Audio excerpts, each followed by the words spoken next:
오늘 우리가 읽은 본문은 예수님이 주신 열 문화 비유입니다.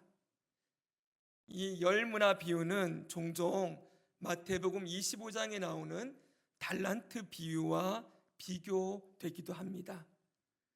그래서 어떤 사람들은 이 달란트 비유를 열 문화 비유와 비교해서 이 달란트 비유를 주신 것을 열 문화 비유로 잘못 이렇게 적어 놓은 것이다. 그래서 성경이 정확성이 떨어지는 것이다. 이렇게 공격하는 용도로 쓰기도 합니다.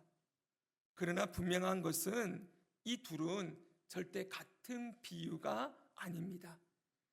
이 비유는 분명히 다른 비유인데 이 두 비유의 차이를 살펴보면 네 가지로 정리할 수가 있습니다. 보십시오. 달란트 비유와 열 문화 비유의 차이입니다. 첫째는 말씀을 해주신 장소와 시기의 차이가 있습니다. 달란트 비유는 예루살렘에 입성하시고 성전 정화 사건을 하신 이후에 감람산에 올라가셔서 예수님이 십자가를 지시기 며칠 전에 감람산 강화 때에 예수님이 다시 오심을 가르치시면서 달란트 비유를 말씀해 주셨지요. 그러나 이 열 문화 비유는 예수님이 예루살렘에 들어가시기 전에 삭개오를 만나지 않습니까? 이 삭개오의 집에 식사하시던 자리에서 여러 가지 말씀하실 때 열 문화 비유도 하셨던 것입니다. 그러니까 장소와 시기가 완전히 차이가 있지요. 그리고 달란트와 문화의 가치의 차이도 있습니다. 달란트는 당시 노동자 한 사람의 일꾼의 품삯이 한 데나리온이라고 말씀드렸죠.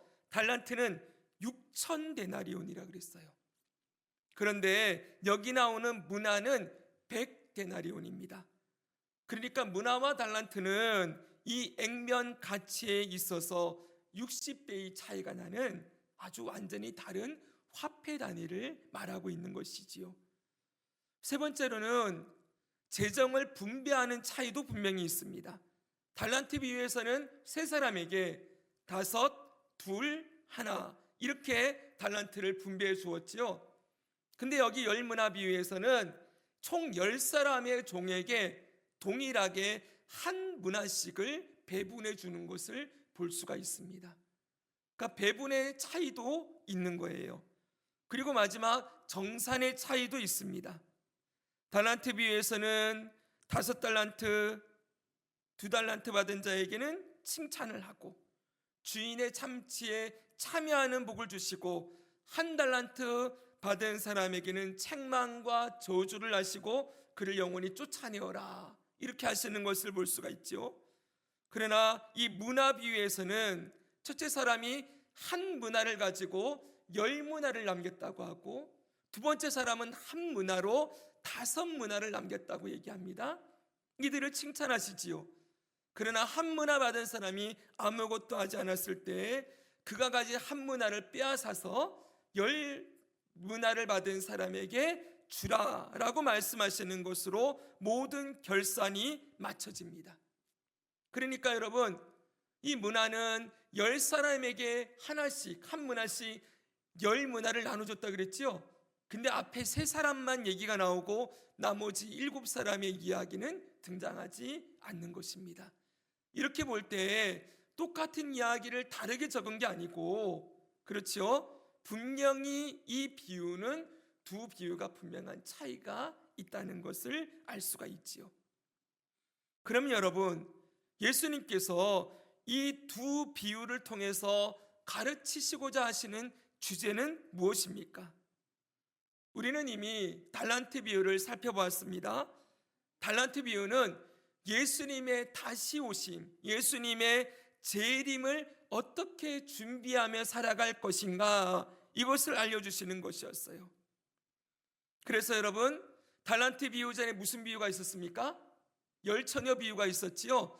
열처녀 비유를 통하여서 신랑이 오실 때를 기다리고 잘 준비해라 라는 주제를 주었었고, 그 다음에는 달란트 비유로 그 신랑을 기다리며 잘 준비하는 것, 예수님의 재림을 잘 준비하는 게 뭐냐 했더니 달란트를 잘 사용하고 활용해야 된다는 것을 가르치는 것이라 그랬어요. 이 달란트는 뭐라 그랬습니까? 각 사람에게 주신 은사와 재능입니다. 이 은사와 재능을 잘 사용해서 결과를 남겨야 되는데, 그걸 잘 사용해서 남겨야 되는 결과가 무엇이었지요? 바로 양과 염소의 비유를 통하여서 이웃을, 주님께서 맡기신 영혼들을 잘 사랑하고 섬기는 것, 하나님 사랑과 이웃 사랑의 열매를 남겨야 한다는 것을 가르치고 있었지요.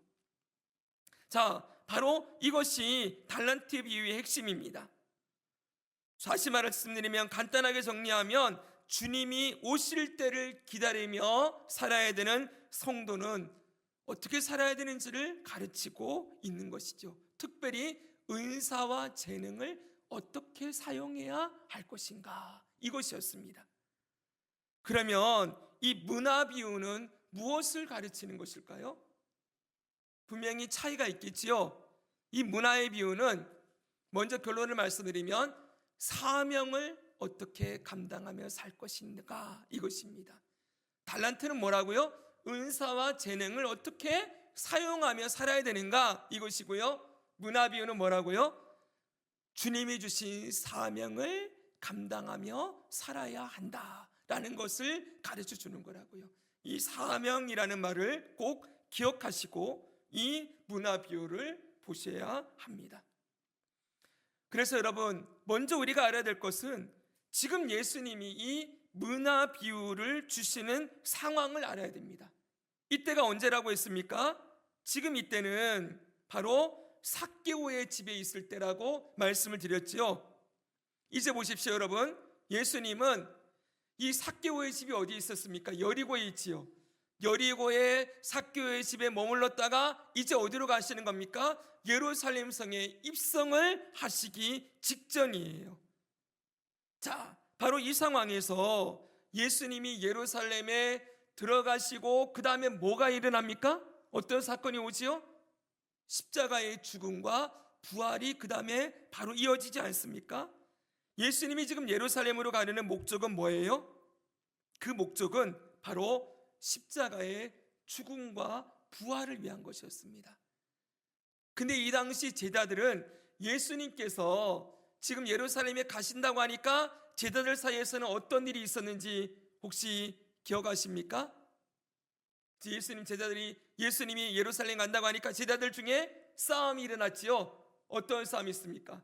누가 크냐, 이 싸움을 하고 있었어요. 이들은 지금 예수님이 예루살렘에 가는 목적을 십자가의 죽음이라고 전혀 생각하지 않는 것입니다. 어떤 생각을 하고 있습니까? 예수님이 정치적인 메시아가 되어서 예루살렘으로 가시면 이제 그분이 왕위에 오르고 저 로마를 물리치고 하나님의 나라를 회복할 것이다. 그때 우리 12명이 한 자리씩 다 차지를 내서 이 나라를 다스리는 아주 중요한 인물들이 될 것이다. 이런 기대와 이런 꿈에 마음이 부풀어 있었던 것이지요. 자, 이런 상황 가운데 주님이 주시는 게 뭐라고요? 바로 문화 비유라는 거예요. 그래서 이 비유를 통해서 예수님이 가르치시는 것을 정리하면 이렇게 됩니다. 첫째는, 예수님은 지금 제자들에게 하나님의 나라에 대한 바른 이해를 가르치고 있습니다. 하나님의 나라가 무엇인지를 그들에게 가르치고 있는 것이지요. 우리 11절의 말씀을 같이 한번 읽어볼까요? 11절 같이 읽습니다. 시작. 그들이 이 말씀을 듣고 있을 때 비유를 더하여 말씀하시니, 이는 자기가 예루살렘에 가까이 오셨고 그들은 하나님의 나라가 당장에 나타날 줄로 생각함이더라. 보십시오. 예수님이 그들이 이 말씀을 듣고 있을 때, 이거 어디예요? 삭개오의 집에서 식사 자리에서 예수님이 말씀하시고 있는 때라는 거예요. 이때 예수님이 비유를 하시는데 무슨 비유요? 열문화 비유. 이 비유를 하시는 이유가 뭐라고요? 자기가 예루살렘에 가까이 오셨고 예수님이 이제 곧 예루살렘에 가까이 이제 들어갈 것이고, 근데 그들이 누굽니까? 제자들. 이들은 하나님의 나라가 당장에 나타날 줄로 생각했다. 이렇게 되어 있어요. 지금 제자들이 생각한 하나님의 나라가 무엇인지 아시지요? 무엇입니까? 이들에게 하나님의 나라는 제2의 다윗 왕국의 회복이에요. 다윗 같은 사람을 하나님이 보내주셔서 그 다윗의 후손으로 오신 예수님이 바로 우리나라를 회복시킬 하나님의, 우리나라가 하나님의 나라잖아요. 이들이 생각하는 하나님의 나라는 무슨 나라예요? 이스라엘, 언약 백성, 선택받은 선민 이스라엘만이 하나님의 나라라고 생각했기 때문에 이 나라를 회복할 걸로 생각했다는 거예요. 이들이 이렇게 생각한 것이 무리가 아니지요. 그동안 여러 번 말씀을 드렸지만 예수님은 이 땅에 오셔서 공생의 사역을 시작하시면서 무슨 일을 하십니까? 병자들을 고치세요. 귀신도 쫓아내시지요. 오병이어의 기적도 행하십니다. 그리고 마침내 죽었던 나사로도 살려내십니다. 지금 이 제자들이 볼 때에는 예수님은 영락없는 유대 민족을 이 로마의 식민지에서 해방시키고 하나님의 나라를 세울 왕으로 보여지는 거예요. 그래서 이들은 바로 이 일을 예수님이 하시겠구나라는 기대를 가지고 있었다는 것을 이렇게 말씀하고 계시는 거죠. 그들은 하나님의 나라가 당장에 나타날 줄로 생각함이더라. 그런데 여러분, 예수님이 하시고자 하시는 일은 이게 아니지요. 예수님도 분명히 하나님의 나라를 세우기 위해서 이 땅에 오셨습니다. 근데 예수님이 세우시고자 하시는 하나님의 나라는 유대민족의 나라가 아니지요. 죄인들을 구원하여 하나님의 백성이 되게 하고 그 백성들이 모이는 교회 공동체를 세우시는 것, 이것이 예수님께서 세우고자 하시는 하나님의 나라이지 않습니까? 그래서 여러분, 예수님은 이들을 향하여서 비유를 시작하시면서 열문화 비유를 이렇게 시작하고 계세요. 이제 11절 읽었지요? 12, 13절을 읽겠습니다. 이르시되, 시작. 이르시되 어떤 귀인이 왕위를 받아가지고 오려고 먼 나라로 갈 때 그 종녀를 불러 은하 열문화를 주며 이르되 내가 돌아올 때까지 장사하라 하니라. 아멘. 예수님이 자신을 누구로 표현합니까? 어떤 귀인이라고 표현했어요. 그리고 이 귀인이 먼 길을 떠나는데, 먼 나라로 가는데 뭘 하러 간대요? 왕위를 받아가지고 오려고, 이렇게 말씀하고 있어요. 이 귀인은 왕위에 오르기 위하여서 먼 나라로 갔다는 거예요. 그리고 다시 돌아올 것이다. 지금 이 얘기를 하고 있죠. 지금 이게 뭘 표현하는 것 같습니까? 예수님이 앞으로 하실 일이요. 예수님이 십자가에 죽으시고 부활하시고 승천하시지요. 승천하시게 되면 어떤 일이 일어납니까? 예수님을, 성부 하나님께서 성자 예수님을 모든 이름 위에 뛰어난 이름을 주시고 모든 무릎을 그 앞에 꿇게 하시는 일들이 일어나게 되어지지요. 그게 어디 나옵니까? 빌립보서 2장이에요. 여러분 잘 아시는 말씀이지요? 같이 한번 읽겠습니다. 이러므로, 시작.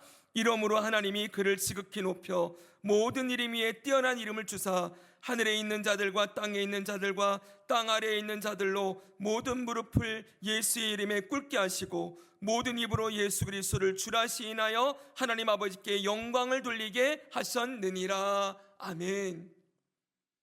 이제 예수님이 바로 이렇게 되시잖아요.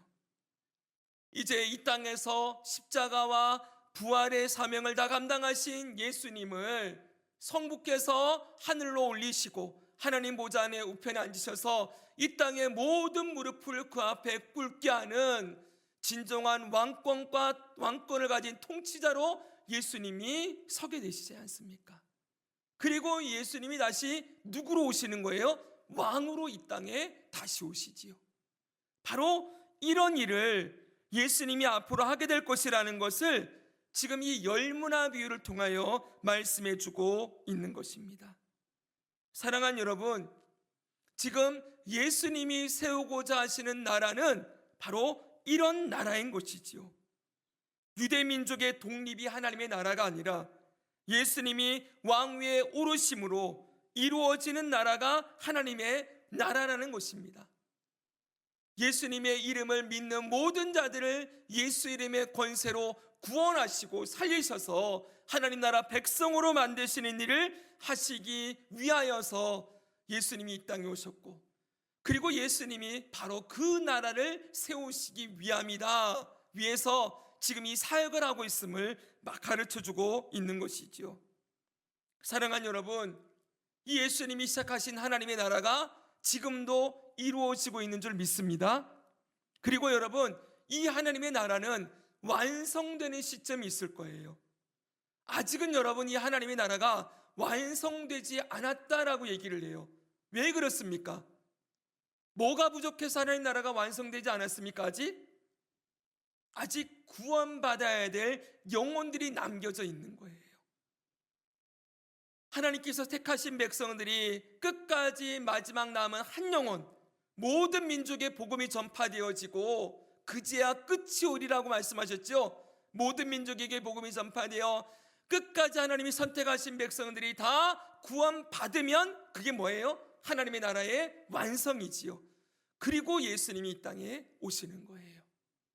예수님이 왕으로 이 땅에 오시고 새하늘과 새 땅을 여시고 완전한 하나님의 나라를 여시는 일이 있게 될 것이지요. 바로 여러분, 예수님은 지금 제자들에게 하나님의 나라가 어떻게 이루어지는지를 가르치시기 위해 이 비유를 가르치십니다.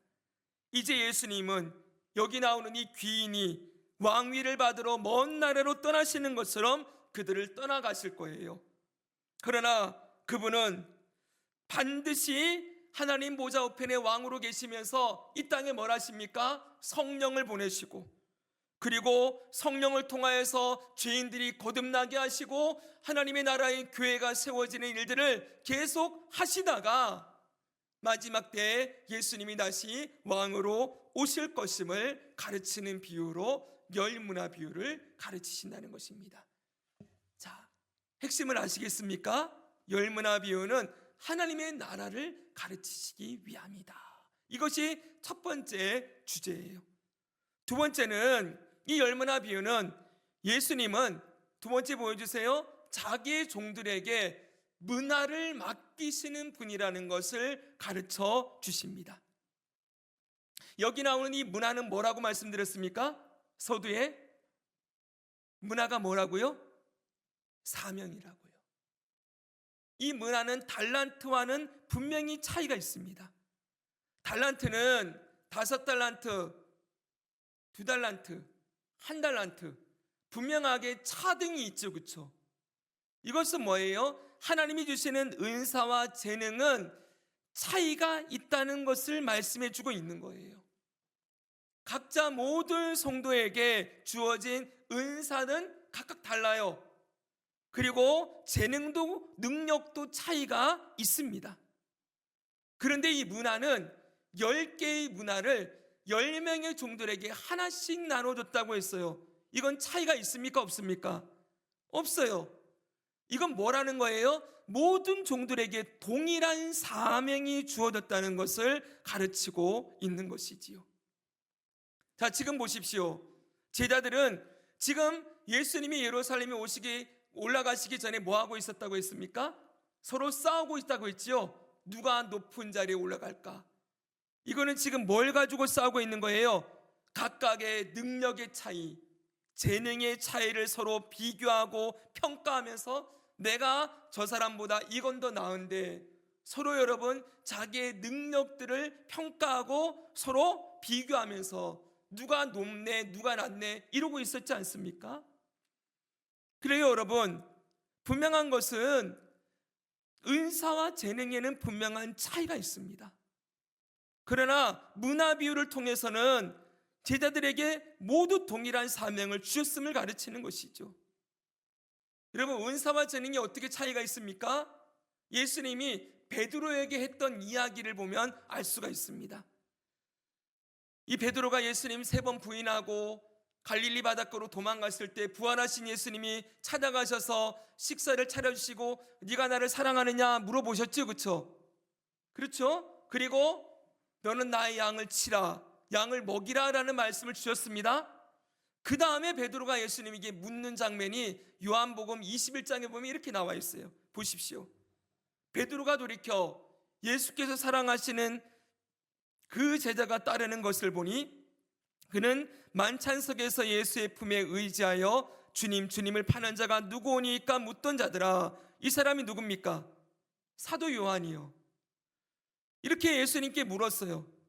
이에 베드로가 그를 보고 예수님께 여짜오되 주님, 이 사람은 어떻게 되겠사옵나이까? 이렇게 물었더니 그 다음 같이 읽습니다. 예수께서 시작. 예수께서 이르시되 내가 올 때까지 그를 머물게 하고자 할지라도 내게 무슨 상관이냐? 너는 나를 따르라 하시더라. 아멘. 여러분, 사도 베드로와 사도 요한에게 주어진 은사가 달라요. 그리고 능력도 다르고 해야 될 그 하는 방식도 달라요. 보십시오. 베드로는 짧고 굵게 복음을 증거하다가 십자가에 거꾸로 매달려 죽었지요. 사도 요한은 94세까지 생존해서 많은 제자들을 남겼습니다. 각자에게 은사와 달란트가 다른 거예요.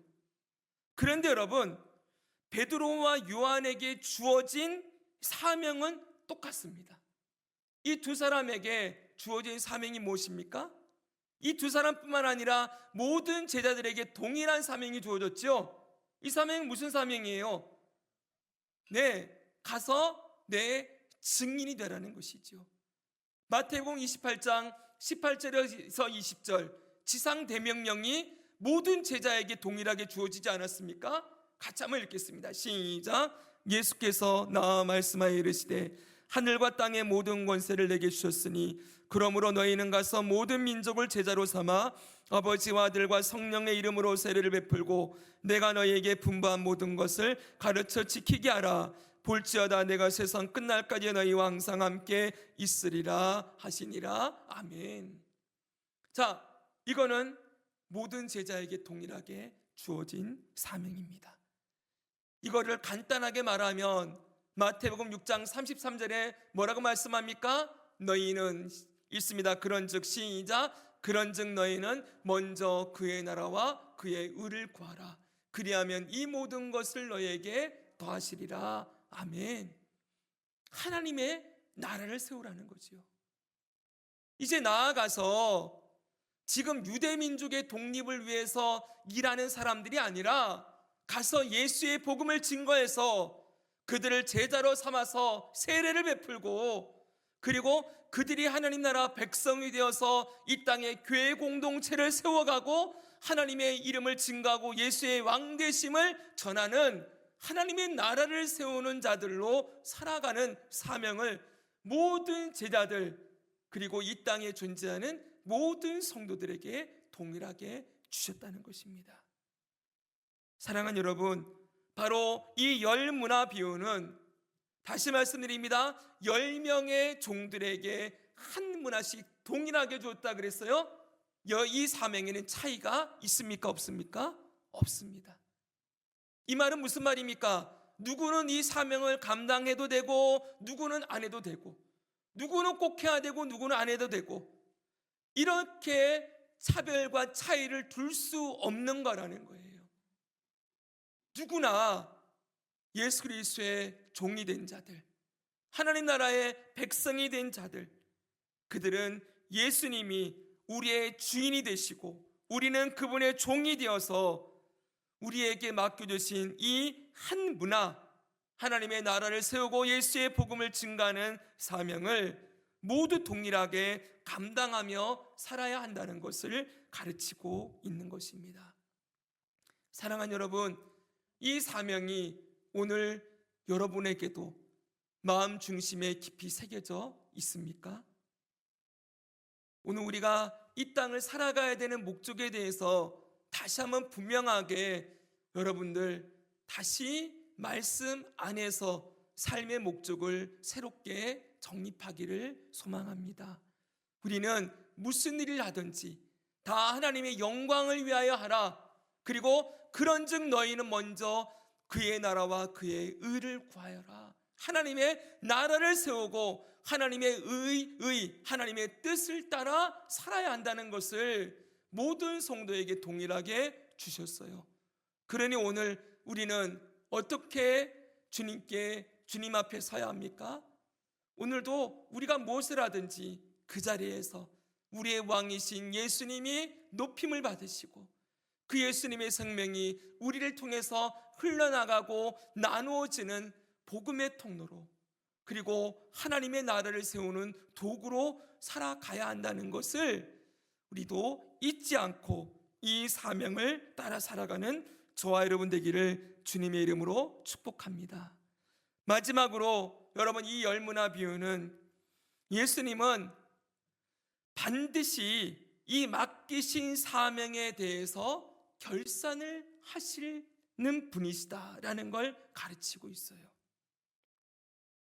우리의 주인 되신 예수님은 마지막 날에 종들에게 주신 사명을 어떻게 감당하며 살았는지를 반드시 결산하십니다. 은사와 달란트를 통하여서는 뭘 남겨야 됩니까? 영혼을 남겨야 됐죠, 그렇죠? 여기도 마찬가지입니다. 여러분, 여기도 분명하게 우리에게 주신 사명을 가지고 어떤 열매를 맺었는지를 분명히 정산하신다는 거예요. 다시 12절을 보십시오. 12절 같이 한번 읽겠습니다. 그 종 시작.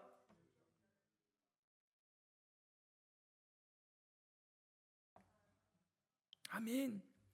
여기 보십시오. 내가 돌아올 때까지 뭐 하라고요? 장사하라. 이렇게 되어 있어요. 달란트 비유에서는 5달란트를 주시면서 뭘 해라라고 말하지 않았지만 5달란트 받은 사람이 막 달려가서 그걸 가지고 장사를 하기 시작했죠, 그렇죠? 그가 일했다는 거예요. 근데 여기는 분명하게 장사해라 라고 분명한 명령이 주어졌어요. 이 장사라는 말이 뭡니까? 사업하다, 뭔가 이윤을 남기다 라는 뜻을 가지고 있습니다. 이런 분명한 것은 달란트 비유에서는 다시 말씀드립니다. 주인이 자신의 소유인 달란트를 각 사람의 재능에 따라 주고 아무런 명령 없이 떠났지만 그걸 받은 5달란트, 2달란트 받은 사람들은 열심히 가서 일을 했지요. 근데 여기는 분명하게 이 문화를 주시면서는 장사해라 라는 명령을 주고 있다는 사실이에요. 여러분, 다시 강조합니다. 사명은 누구는 감당하고 누구는 감당 안 하고 이런 게 아니라는 거예요. 누구나 감당해야 한다는 명령을 주신 것이 바로 열무나 비유의 핵심이지요. 자, 그러면 이걸 장사해서 이윤을 남겨야 한다는 걸 강조하는 거지요. 이윤이 남아야 된다는 거예요. 그래서 어떻게 합니까? 이걸 받은 종들이 15절 보니까 어떻게 합니까? 15절에 이렇게 얘기하고 있습니다. 귀인이 시작. 귀인이 왕위를 받아가지고 돌아와서 은하를 준 종들이 각각 어떻게 장사했는지를 알고자 하여 그들을 부르니. 아멘. 보십시오. 귀인이 어떻게 돌아왔다고요? 왕위를 받아가지고 돌아왔대요. 다시 올 때는 누구로 온 거예요? 왕으로 오신다는 거예요. 예수님이 왕으로 오실 때 그 종들이 어떻게 장사였는지를 알고자 하여 그들을 불렀대요. 자, 분명하게 이윤을 요구하시는 것이지요. 그랬더니 16절 17절에 이렇게 되어 있습니다. 첫째가 나와 이르되 주인이여 당신의 한 문화로 10문화를 남겼나이다. 주인이 이르되 잘하였다 착한 종이여 내가 지극히 작은 것에 충성하였으니 열골 권세를 차지하라 하고, 첫 번째 종은 한 문화로 10문화를 남겼습니다. 이 문화는 사명입니다. 이 첫 번째 종은 이 사명을 열심히 감당해서 10문화를 남겼대요.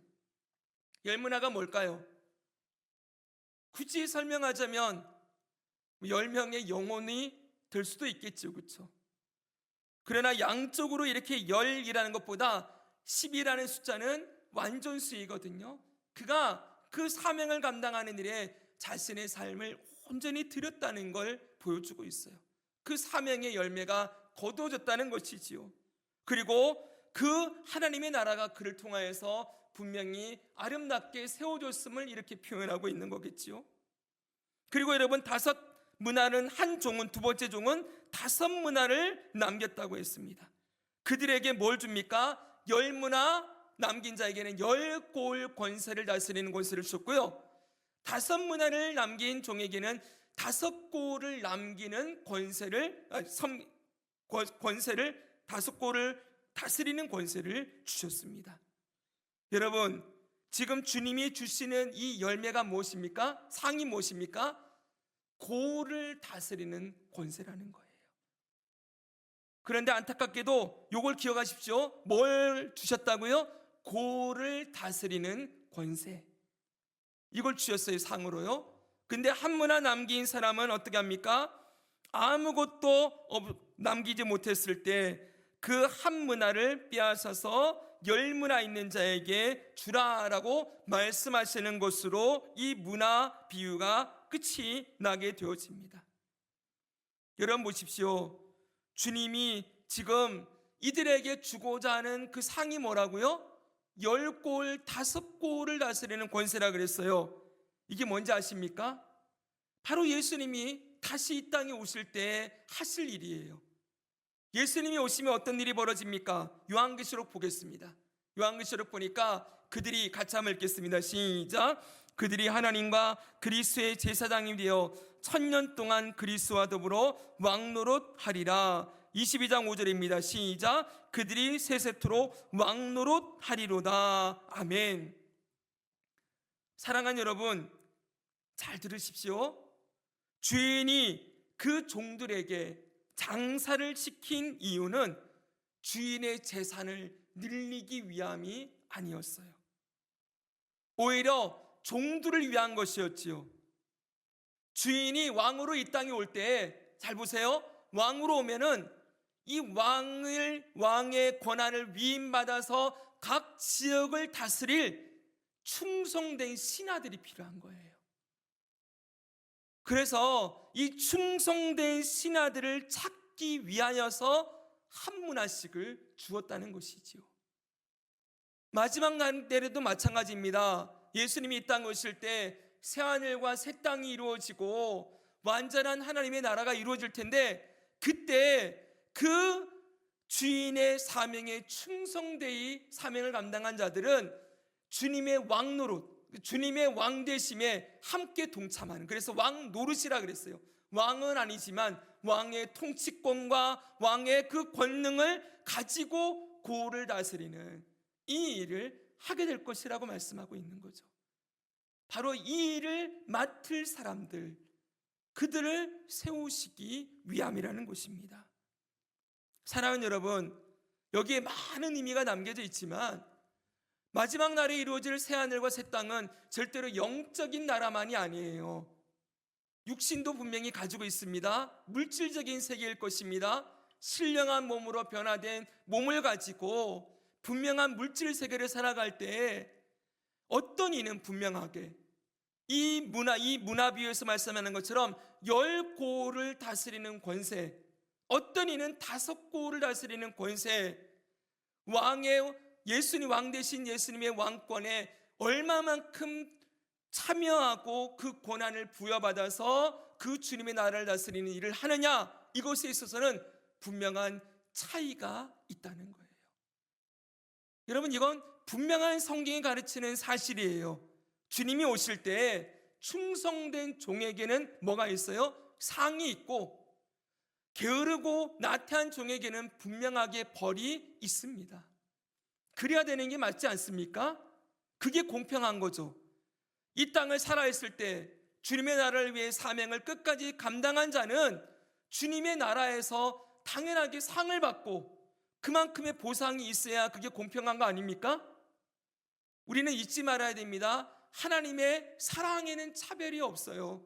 모든 죄인들을 다 사랑하시고, 그리고 하나님의 자녀들을 동일하게 사랑하시지만 마지막 날에 분명하게 상급의 차이는 있다라는 걸 잊지 말아야 돼요. 이 땅에서 하나님의 부름을 받아서 죄인에서 거듭나서 하나님의 백성이 되었지만 여전히 여기 나오는 이 한 문화를 받은 사람처럼, 이 한 문화를 받은 사람은 어떤 사람입니까? 하나님이 주신 사명에는 관심이 없는 사람이에요. 땅에 묻어뒀다 그랬어요. 그리고 자기의 사명을 따라 열심히 산 사람이에요. 여러분, 이런 사람과 이 열 문화를 남긴 이 종과, 충성된 종과 동일한 상을 받으면 그게 공평한 거라고 말할 수 없겠지요? 그건 공정하지 않은 거예요. 우리는 주일날 하나님이 의로우신 하나님이다, 하나님은 공정하시고 공평하신 분이라는 거 배웠지 않습니까? 분명한 차이가 있습니다. 그래서 여러분, 참 어려운 말씀이지만 고린도서에서는 분명하게 사도 바울이 이렇게 적어놨어요. 자, 한번 읽어볼까요? 만일 누구든지, 시작, 만일 누구든지 그 위에 세운 공적이 그대로 있으면 상을 받고 누구든지 그 공적이 불타면 해를 받으리니 그러나 자신은 구원을 받되 불 가운데서 받은 것 같으리라. 아멘. 여기 뭐가 나옵니까? 공적이라고 나오죠, 그렇죠? 이 공적을 요 앞에 말씀 보면은 어떤 사람은 금, 은, 보석의 공적을 남기고요, 어떤 사람은 나무, 풀, 집 이런 공적을 남겨요. 이걸 가지고 주님이 오실 때 불로 태워본다는 거예요. 남아있으면 상을 받고, 이게 다 불타 없어지는 것이면 해를 받으리니, 해는 벌이에요. 상벌이 분명히 있습니다. 이거는 구원과는 관계없는 거예요. 모두 구원은 받습니다. 왜냐하면 하나님의 자녀는 끝까지 구원하신다고 하신 약속을 이루시는 분이시기에. 그러나 그 받는 상, 벌은 분명히 차이가 있는 것이지요. 오늘 이 열문화 비유도 동일한 이 교훈을 우리에게 주고 있는 거예요. 이렇게 볼 때 여러분, 나는 이 열문화를 못 남기고 문화가 없는 것 같은데 나는 어떡하지? 여러분, 그렇게 걱정하고 염려하라고, 그리고 하나님 앞에 내가 어떻게 설까 두려워하라고 이 말씀을 주신 게 아니겠지요. 우리는 이런 말씀을 볼 때마다 어떻게 들어야 되는 거예요? 주님이 원하시는 건 바로 사명을 감당하는 삶이구나, 내게 충성을 원하시는구나. 그러면 여러분, 우리 삶에 결단하고 충성된 삶을 살기를 결단하고 거기에 애쓰며 힘쓰며 삶을 드리며 살아가야 하는 것이지요. 그 모습을 보고 싶어 하셔서 이런 교훈을 주시는 거예요. 이런 교훈을 여러분 절대로 두렵고, 물론 하나님을 경외함으로 이 말씀을 엄중하게 받아야 되겠지만, 나는 저거 못할 것 같은데, 미리 여러분 지레 겁을 먹고 나는 하나님 앞에 서면 벌받기만 할 것 같은데, 이렇게 생각하고 이 말씀을 받아서는 절대 안 되는 거예요. 여러분, 우리는 상을 받기 위해, 부름의 상을 받기 위하여, 사도 바울이 뭐라 그래요? 표대를 향하여, 예수 그리스도의 그 부름의 상을 향하여서 내가 달려가노라 그랬지 않습니까? 여러분, 이제부터 달려갑시다. 이제부터 시작하는 거예요. 그리고 우리 인생에 쓰러지고 넘어질 때마다 주여 나를 일으켜 주셔서 이 사명을 끝까지 감당하는 자로 저를 세워 주십시오 라고 고백하면서 충성된 종으로 살고 싶습니다, 이 결단을 가지고 주님 앞에 애쓰고 힘쓰는 것이지요. 그렇게 가면은 주님이 우리를 도우실 것입니다. 그리고 우리가 주님 앞에 기도하고 결단한 대로 살아갈 수 있는 지혜와 힘을 주실 줄 믿습니다. 그리고 주님 앞에 설 때 잘하였도다 충성된 종아 말씀하시는 그 자리에 우리가 갈 수 있는 것이지요.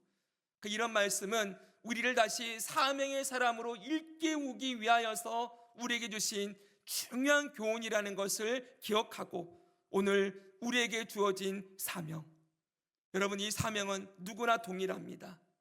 이 땅에 복음을 증거하고 하나님의 나라를 세우고 하나님의 통치를 드러내고 예수님의 왕되심을 드러내며 살아가는 것, 이게 입술로든 우리의 삶으로든 어떻게든 나의 왕이 예수 그리스도이시며 내가 예수에 속한 자가 되었고 이제는 내가 사나 죽으나 주를 위해 살고 죽는 자라는 것을 기억하며 살아가고, 그 예수를 드러내고 예수의 향기를 나타내는 건 모든 그리스도인들에게 동일하게 주어진 사명이라는 것을 꼭 기억하고 이 귀한 사명 우리 모두 힘써 감당하여 주님 오시는 그날 주님 앞에 충성된 종으로 설 수 있기를 주 예수 그리스도의 이름으로 축복합니다.